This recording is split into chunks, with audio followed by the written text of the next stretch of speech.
हाय।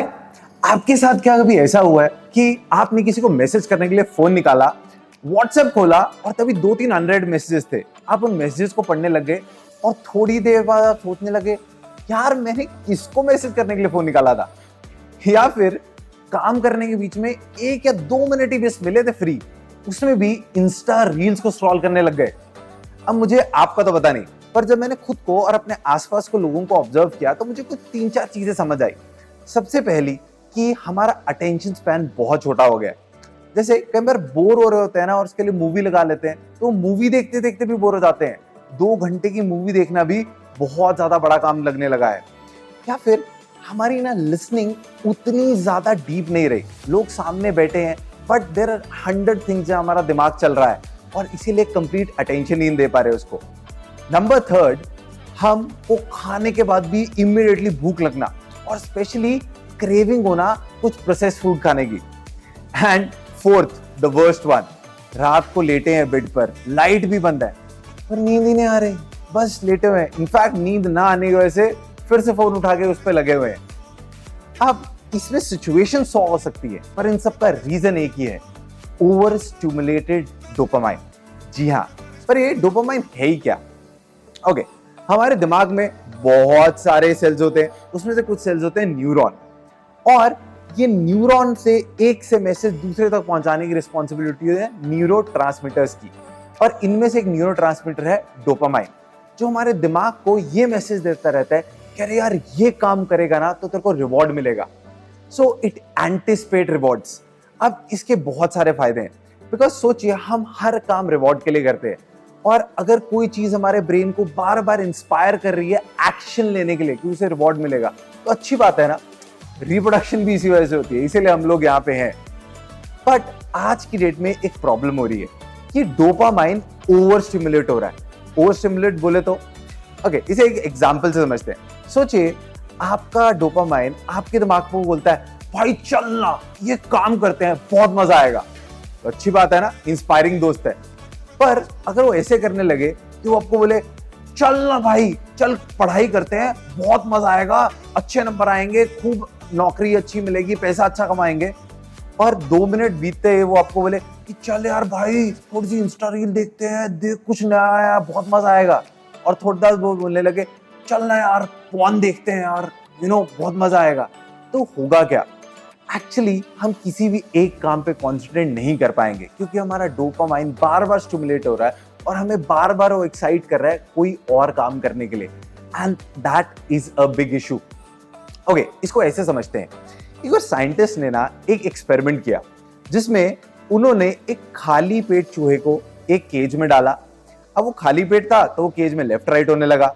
उसे फिर ना एक लीवर देखा, उसने उस लीवर को पुल किया और उस केज में खाना आ गया। उसने फटाफट उस खाने को खाया और थोड़ी देर बाद ये प्रोसेस रिपीट हुआ। तो चूहे को समझ आ गया कि जब भी मैं लीवर को पुल करूंगा तो मुझे खाना मिलेगा। इसे बोलते हैं पॉजिटिव एनफोर्समेंट। अब नेक्स्ट एक्सपेरिमेंट में क्या हुआ कि उन्होंने एक चूहा जिसका पेट भरा हुआ था उसे उस पिंजरे में छोड़ दिया। अब वो आराम से बैठा हुआ था, पर तभी साइंटिस्ट ने उसे थोड़े से इलेक्ट्रिक शॉक दिए।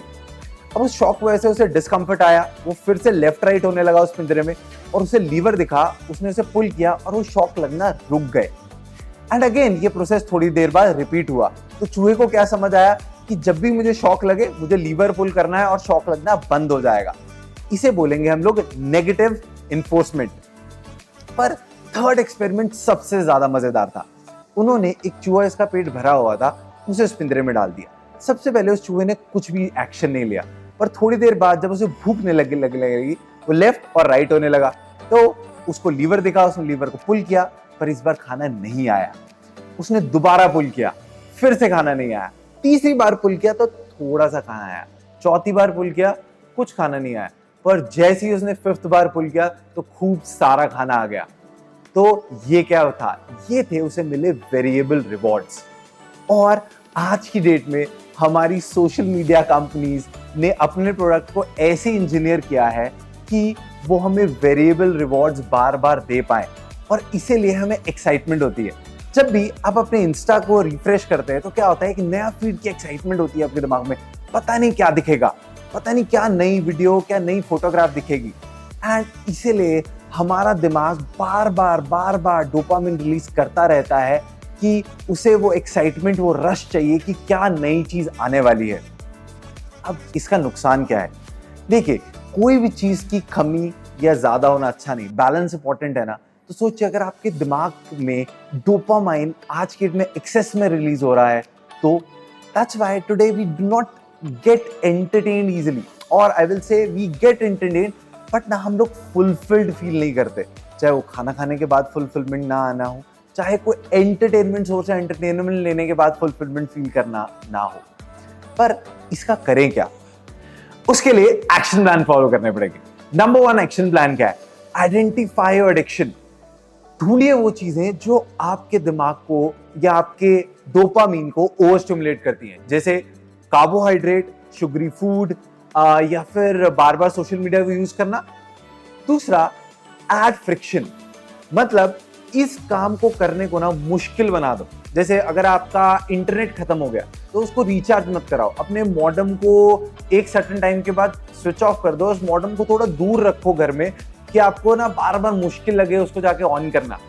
या फिर शुगरी फूड्स को, जिसमें व्हाइट शुगर है, उसको आप अपने किचन के एक ऐसे कोने में रख दो, कहीं ऊपर डाल के रख दो, सो दैट ना आपको डिफिकल्ट लगे, थोड़ा मेहनत लगे उसको पूरा करने में।